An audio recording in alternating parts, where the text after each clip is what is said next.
Hello everyone, आज के session में हम लोग स्टार्ट करने जा रहे हैं। हमारा एक छोटा सा टॉपिक है जो कि एसिड बेस वाले चैप्टर में है।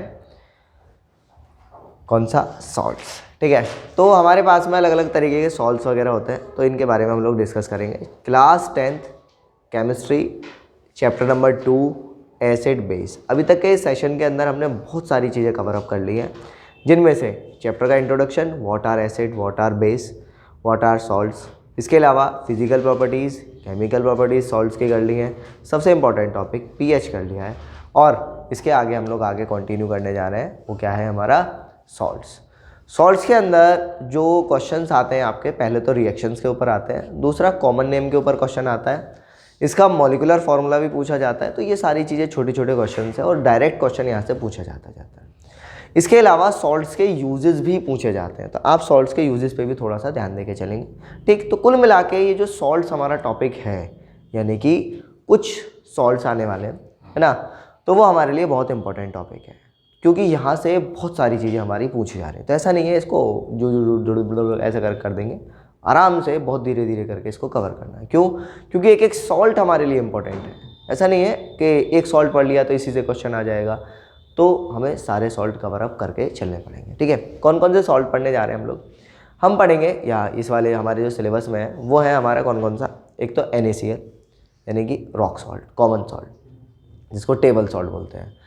दूसरा है आपका बेकिंग सोडा, या फिर क्या कह सकते हो, बेकिंग पाउडर। ठीक है, उसके बाद वॉशिंग पाउडर। अगर कोई सा निरमा बोला ना, बोल लो, मेरे को कोई फ़र्क नहीं पड़ रहा।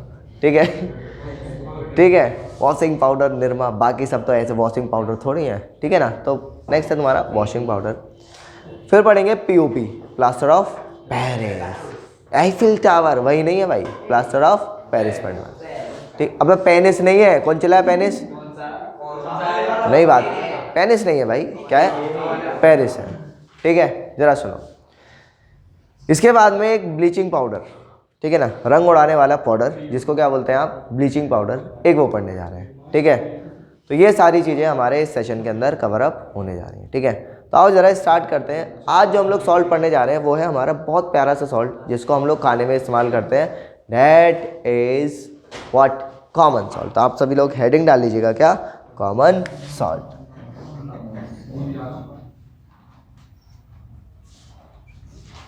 आज का जो टॉपिक है हमारा क्या है? कॉमन सॉल्ट होने वाला है। ठीक है, तो पहला क्या है तुम्हारा? Common salt. कॉमन सॉल्ट को हम रॉक सॉल्ट के नाम से भी जानते हैं।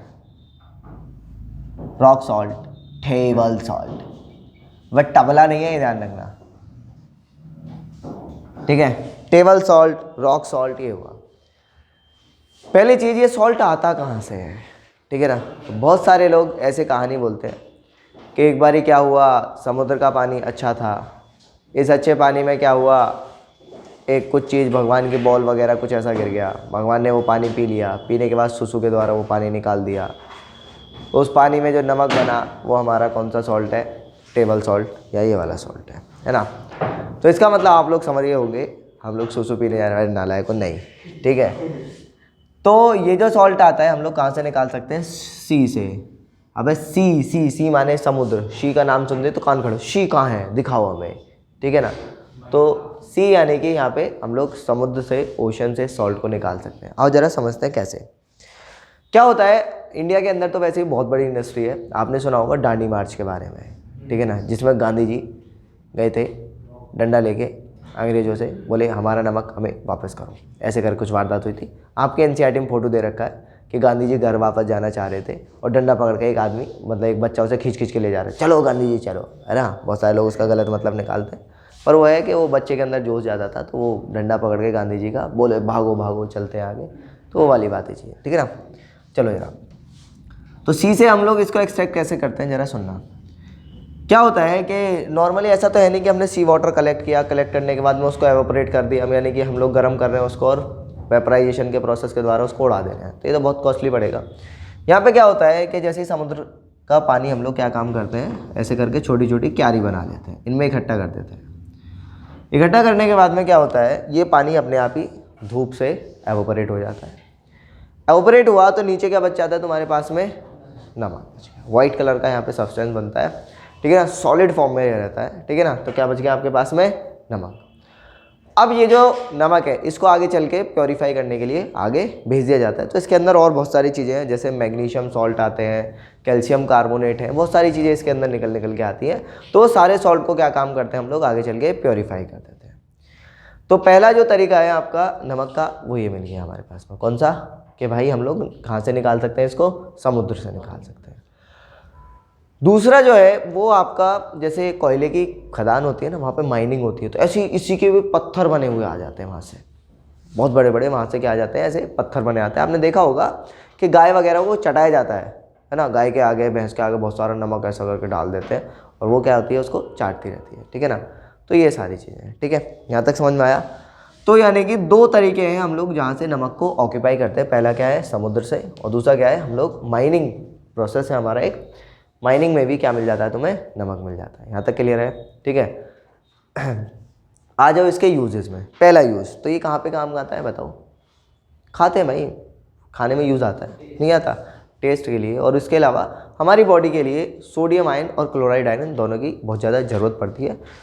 तो सोडियम आयन की पूर्ति करने के लिए हमें क्या ज़रूरत, जो भी है पूर्ति करने के लिए हम क्या काम करते हैं, नमक खाते हैं, ठीक है ना। अब दिमाग में चीज़ आ रही है कि सर नमक में ही सोडियम आयन मिलेगा, ऐसा कुछ नहीं है। कि अगर आप नॉर्मल फल वगैरह खा रहे हैं तो उसके अंदर भी सोडियम आयन्स होते हैं, बट अगर देखा जाए तो नॉर्मली नमक हम लोग यूज़ करते हैं ज़्यादातर सोडियम आयन की जो स्कार्सिटी चल रही है हमारी बॉडी में, या जो रिक्वायरमेंट है उसको फुलफ़िल करने के लिए, ठीक है ना। इसके अलावा ज़रूरी नहीं है कि नमक बस यहाँ खाने के लिए यूज़ किया जा रहा हो, नमक बहुत सारी चीज़ों के लिए रॉ मटेरियल की तरह कैसे काम करता है। जैसे अगर मैं चाहूँ NaOH बनाना, तो मेरे पास में किस चीज़ की रिक्वायरमेंट पड़ेगी भाई, नमक की पड़ेगी। मैं नमक से आराम से NaOH बना सकता हूँ। इसके अलावा बहुत सारे ऐसे सोडियम के सॉल्ट्स हैं, ठीक है, जिसको हम बना सकते हैं किसकी हेल्प से, नमक की हेल्प से, ठीक है ना। तो यानी कि एक बहुत अच्छा सोर्स है किसका, सोडियम का, और साथ में क्लोरीन का। क्लोरीन भी हमने यहाँ से एक्सट्रैक्ट कर सकते हैं ना, क्यों, क्योंकि कॉमन सॉल्ट का जो फॉर्मूला है वो क्या है आपका, NaCl, यानी कि इसका नाम क्या बैठेगा आपका, सोडियम क्लोराइड बैठेगा। तो ये दो चीज़ें तो ये होगी, क्लियर, यहाँ तक कोई डाउट। अब जरा देखो और कहाँ यूज़ आता है। आप लोगों ने अचार देखा है, सब लोगों ने, अचार में एज अ प्रिजर्वेटिव यूज़ आता है। बहुत सारे लोग क्या काम करते हैं, एक्स्ट्रा सॉल्टी मीडियम दे देते हैं। जैसे मीट को प्रिजर्व करना है, ऊपर की लेयर को प्रिजर्व करना है, तो एक्स्ट्रा सॉल्टी मीडियम नमक डाल दिया बहुत सारा उसके ऊपर। तो जब एक्स्ट्रा सॉल्टी मीडियम चला जाएगा तो उसके अंदर बैक्टीरिया ग्रो नहीं कर पाता है, फिर उस ऊपर वाले जो पार्ट है उसको कट कर देते हैं यहाँ पे, ठीक है ना। इसके अलावा आपने ऐसा कुछ ज़रूर देखा होगा कि नमक में हम लोगों ने फल वगैरह डाला हुआ है और डालने के बाद में उसको ऊपर सुखा देते हैं, तो डिहाइड्रेटिंग एजेंट की तरीके से भी ये यूज़ किया जाता है, यानी कि वाटर प्लाज्मोलिसिस वगैरह ये कराने के काम आता है। इसके अलावा सॉल्ट इंडस्ट्री कह रहा हूँ कि इसके अलावा ये तुम्हारा साबुन, सोप इंडस्ट्री जानते हो ना, साबुन बनाने की जो फैक्ट्री वगैरह है, वहाँ पे क्या यूज़ आता है, इस नमक का बहुत यूज़ आता है, ठीक है ना। आपने जैसे अभी पढ़ा होगा, नहीं पढ़ा तो आगे चल के हम लोग पढ़ेंगे कि सोडियम सॉल्ट होते हैं, सोप क्या है हमारे, सोडियम सॉल्ट्स हैं, ठीक है ना। लॉन्ग चेन फैटी एसिड्स के सोडियम सॉल्ट्स होते हैं, तो उनको बनाने में ये बहुत ज़्यादा कारगर होता है। तो ये इसके यूजेस हो गए। यूजेस क्या है, पहला खाने में, दूसरा बहुत सारे सब्सटेंसेस बनाने में, तीसरा सोप इंडस्ट्री में भी ये यूज़ किया जाता है, ठीक है ना। इसके अलावा बाकी खाने के लिए तो बहुत सारी चीज़ आएंगी, पिकल में यूज़ किया जा रहा है और एज अ प्रिजर्वेटिव यूज़ किया जा रहा है, बहुत सारी जगह पे ये यूज़ किया जाता है, ठीक है ना। अभी देखते हैं एक बारी, सही है, चलो हो गया, ठीक। अब चलो आगे की बात करते हैं। आगे क्या बात करनी है, अपने को समझना है कि भाई मेरे पास में नमक आ गया, तो नमक से हम आगे क्या क्या चीज़ें करेंगे, आओ जरा। तो नमक का जो मॉलिक्यूलर फार्मूला है वो क्या है आपका, NaCl। मॉलिक्यूलर फार्मूला क्या है, NaCl, और जो इसका केमिकल नेम है वो क्या है आपका, सोडियम क्लोराइड।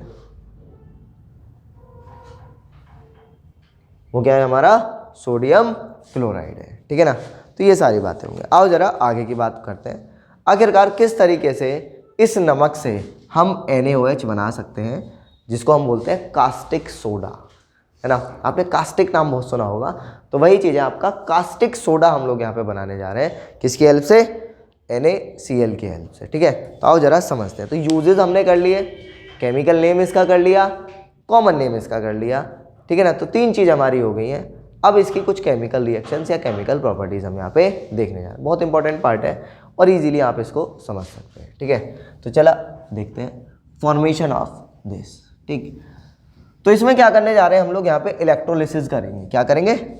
इलेक्ट्रोलाइसिस। किसका?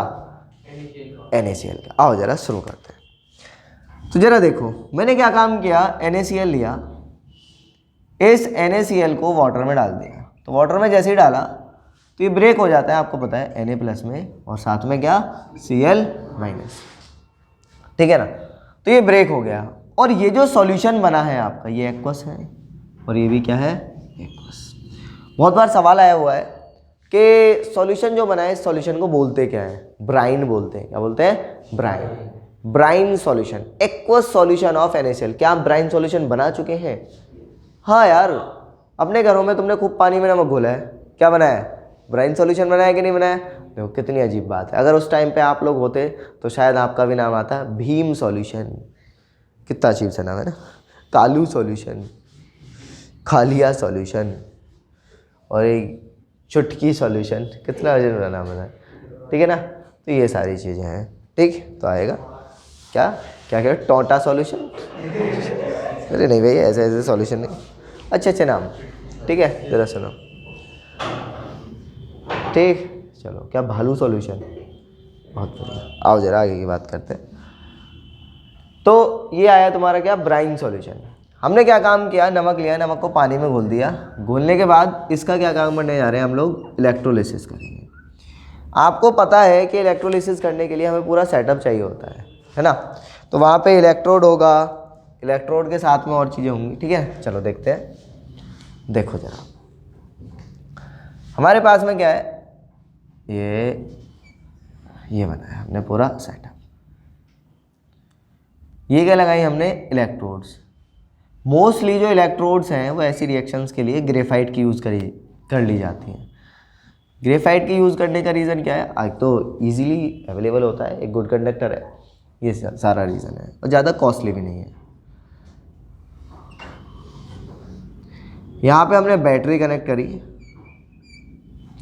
बैटरी कनेक्ट करने के बाद में एक स्विच लगा देते हैं, कोई आपत्ति नहीं आ रही। ठीक है, और इसके अंदर क्या भरते हैं हम लोग, कौन सा सॉल्यूशन, ब्राइन सॉल्यूशन। कौन सा सॉल्यूशन बना हुआ है हमने, ब्राइन सॉल्यूशन। ब्राइन सॉल्यूशन का मतलब क्या है भाई, एक्वस सॉल्यूशन ऑफ, किस चीज़ का एक्वस सॉल्यूशन है, NaCl, है ना। NaCl का ये क्या है, हमारा एक्वस सॉल्यूशन। इसके अंदर हमने फिल कर दिया। अब फिल करते ही यहाँ पे हम लोग झड़कनी दबाएंगे। दबाने के बाद में अगर ये पॉजिटिव टर्मिनल से कनेक्ट है तो इसको ये भी क्या होगा, एज अ पॉजिटिव, और ये नेगेटिव टर्मिनल से कनेक्ट है तो ये भी क्या होगा, हमारा इलेक्ट्रोड नेगेटिव होगा। इसके अलावा जरा ध्यान दीजिएगा, यहाँ पर क्या होने वाला है, आपके आयंस मिलने वाले हैं। कैसे, सोडियम, उसके बाद में क्लोराइड H+, और आपके क्या मिलने वाले हैं यहाँ पे, OH-। आपके 4 आयंस यहाँ पे मिलने वाले हैं, सोडियम, क्लोराइड या Na+, Cl-, H+, और अब क्या हुआ, जैसे ही आपने स्विच को ऑन किया तो जो पॉजिटिव वाले हैं वो नेगेटिव की तरफ भागेंगे और नेगेटिव वाले किधर की तरफ भागेंगे, पॉजिटिव की तरफ भागेंगे। यही कंडीशन आती है भाई इलेक्ट्रोलिसिस में। जैसे ही ब्रेक हुआ, ब्रेक होने के बाद में करंट का फ्लो होना स्टार्ट होता है, उसके बाद में क्या होगा, नेगेटिव पॉजिटिव की तरफ भाग रहा है, पॉजिटिव नेगेटिव की तरफ यहाँ पे भागने लग जाता है, और हम एनर्जी दिए जा रहे हैं, जिसकी वजह से क्या होता है, एक रिएक्शन होती है जिसको हम क्या बोलते हैं, डिकम्पोजिशन रिएक्शन। समझ में आया, बहुत बढ़िया। तो यहाँ पे क्या होगा, अब डिकम्पोजिशन रिएक्शन, अगर मैं इसको मोल्टन फॉर्म में लेता हूँ बिल्कुल, तो सोडियम अलग निकलेगा, क्लोरीन अलग निकलेगा, लेकिन मैंने क्या काम किया है, यहाँ पर एक्वस सॉल्यूशन में लिया है, जिसकी वजह से क्या होगा कि सोडियम और क्लोरीन के साथ में रेस में 2 लोग और आ रहे हैं, जिनका नाम क्या है, H+ और OH-। आओ जरा देखते हैं। तो यानी कि अगर यहाँ पे बात करी जाए तो क्या होगा, माइनस वाले पे तो क्या आएगा, Na+ और क्या आएंगे, H+, है ना। इसको यहाँ नहीं लिखते, यहाँ लिख लेते हैं। यहाँ पे क्या है तुम्हारे Na+ और H+, ठीक है। इसके अलावा इस जगह पे जो है, यानी कि पॉजिटिव वाले पे कौन है, एक तो आया Cl- और दूसरा कौन सा आया, OH-। अब जिसकी रिएक्टिविटी जिस हिसाब से है वो रिएक्शन करेंगे। रिएक्शन करते ही पता चला भाई साहब क्या, कि H+ ने इलेक्ट्रॉन एक्सेप्ट करे, यानी कि नेगेटिव पे नेगेटिव इलेक्ट्रोड पे जो वारदात हो रही है वो इस तरीके से हो रही है मित्रों, जरा देखते रहना। क्या कि दो हाइड्रोजन ने दो इलेक्ट्रॉन को एक्सेप्ट किया और एक्सेप्ट करते ही क्या हुआ, H2 बन गया। क्या बना, H2, यानी कि हाइड्रोजन रह गया और सोडियम रह गया पीछे। आया समझ में? तो यानी कि इस पे अगर हम यहाँ पे टोपी पहना दें, यानी कि यहाँ से क्या काम करें हम लोग, गैस को कलेक्ट करना स्टार्ट करें। तो इस वाले में क्या होगा, यहाँ पे जो गैस कलेक्ट होगी वो कौन सी होगी, H2 गैस। कौन सी, हाइड्रोजन गैस यहाँ पे कलेक्ट होनी स्टार्ट हो जाएगी। वही यहाँ पे जो सीन चल रहा होगा कि भाई साहब OH और Cl है, तो पॉजिटिव पे जो चल रहा है, पॉजिटिव इलेक्ट्रोड, इस पे जो व्यवस्था चल रही है कि क्लोरीन, दो क्लोरीन है, क्लोरीन माइनस, ये क्या काम कर रहे हैं, Cl2 गैस बना रहे हैं और साथ में दो इलेक्ट्रॉन को यहाँ पे रिलीज कर रहे हैं। जा भाई जा सिमरन जा, जी ले अपनी जिंदगी, ये वाला हिसाब हो गया, इलेक्ट्रॉन छोड़ दिया। आया समझ, पक्की बात। अब जरा देखो, तो यहाँ पे ये वारदात होगी, यानी कि यहाँ पे जो गैस कलेक्ट हो रही होगी वो कौन सी है, तुम्हारी क्लोरीन गैस है। दिमाग में आ रहा है यार, क्लोरीन गैस सुनी सुनी सी लग रही है, ठीक है ना। क्लोरीन आपका बहुत अच्छा गैस है जिसको आप वाटर प्योरीफायर में यूज़ करते हैं ना, तो पानी को प्योरीफाई करने में भी यूज़ किया जाता है, ठीक है, क्लोरीन गैस। इसके अलावा आगे तो बहुत यूज़ आता है, ठीक है, यहाँ तक समझ में आया, पक्की बात। अब जरा देखो, इतना मेरे को पता चला कि भाई हाइड्रोजन मिल रहा है और क्या मिल रहा है, क्लोरीन गैस मिल गया।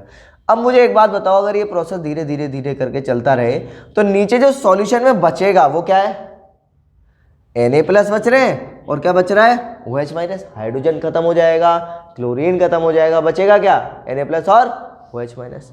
तो लेफ्ट क्या बचा भाई, अरे भाई लेफ्ट क्या हुआ, Na+ और साथ में क्या बच रहे मेरे पास में, OH-। और ये दोनों के दोनों घुले हुए हैं, तो एक्वस सॉल्यूशन, यानी कि घुले हुए मिल रहे हैं मेरे को। हाँ या ना, क्लियर हुआ। अब जरा देखो, अब दिमाग में सर आपने तो मेरे को पॉजिटिव और नेगेटिव से बता दिया, लेकिन जो सवाल है ना वो ऐसे आता है कि एनोड पे होगा या कैथोड पे होगा। तो आओ जरा एनोड और कैथोड पहचाननी बताता हूँ तुम्हें कि आखिरकार एनोड क्या होता है और कैथोड क्या होता है। जिस इलेक्ट्रोड पे ऑक्सीडेशन हो, ध्यान से सुनना, जिस इलेक्ट्रोड पे ऑक्सीडेशन हो उसको बोलते हैं आप एनोड, और जिस पे रिडक्शन हो उसको बोलते हैं आप कैथोड। आओ जरा, ऑक्सीडेशन का मतलब है लॉस ऑफ इलेक्ट्रॉन, तो यानी कि यहां पे इलेक्ट्रॉन का लॉस हो रहा है, तो इसको क्या बोलेंगे आप, एनोड बोलेंगे। तो ये आपका बना क्या, एनोड। तो ये क्या है,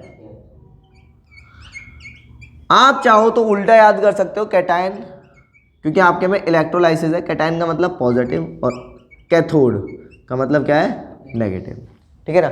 बट जो सही तरीका है, जेन्युइन तरीका है, जो केमिस्ट्री में डिफाइंड है, वो है जहां पर ऑक्सीडेशन हो वो एनोड है और जहां पर रिडक्शन हो वो क्या है, कैथोड है।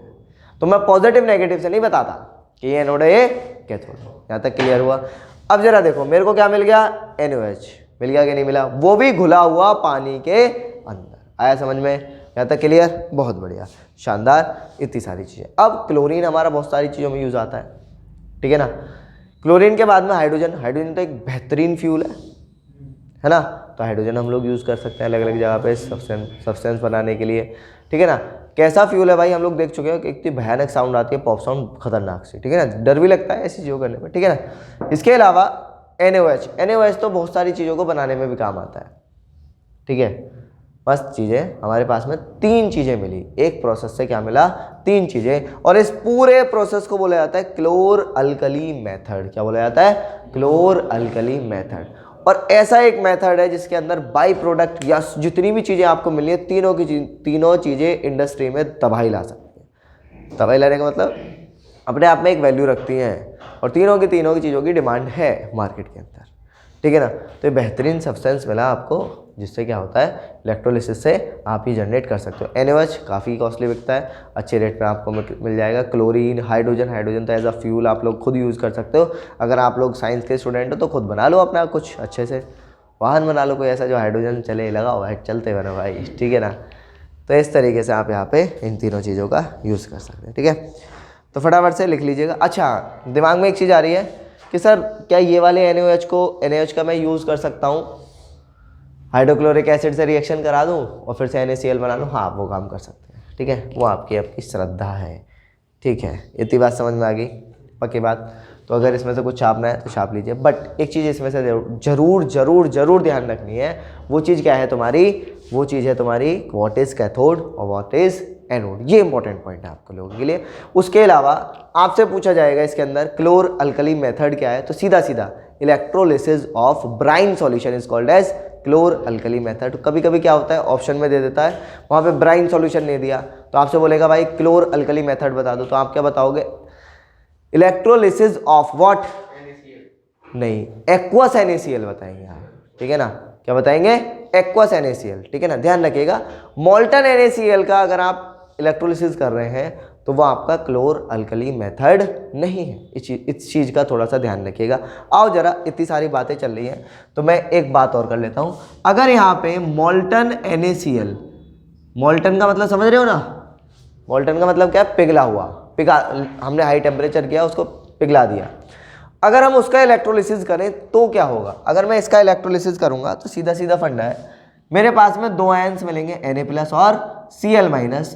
पॉजिटिव पे ये जाएगा और नेगेटिव पे ये जाएगा, है ना, सही है। तो क्या होगा, मेरे को दो चीजें मिलने वाली है भाई, क्या, एक तो सोडियम मिलेगा और दूसरा क्या मिलेगा, क्लोरीन गैस मिलेगा। तो प्योर सोडियम हम इस तरीके से यहाँ पे एक्सट्रैक्ट कर सकते हैं। आया समझ में, यहाँ तो कोई दिक्कत, पर कंडीशन क्या है, ये कैसे होना चाहिए, मोल्टन। अब मोल्टन करने के लिए भाई नमक है और इसका ये आयनिक कंपाउंड है, आप आगे चल के पढ़ने वाले हैं, या कोई अगर पढ़ चुका है थोड़ा थोड़ा जानकारी हो तो आयनिक कंपाउंड्स का जो MPBP यानी कि बॉइलिंग पॉइंट और मेल्टिंग पॉइंट बहुत ज़्यादा हाई होता है। इतना आसान नहीं है भाई इसको पिघलाना, ये बहुत सख्त लौंडा है, ठीक है ना, सुंदर कन्या से पिघलेगा नहीं, ठीक है। चलो यहाँ तक समझ आया, पक्की बात। तो छापते रहो मित्रों, देर ना करो, ठीक, चलो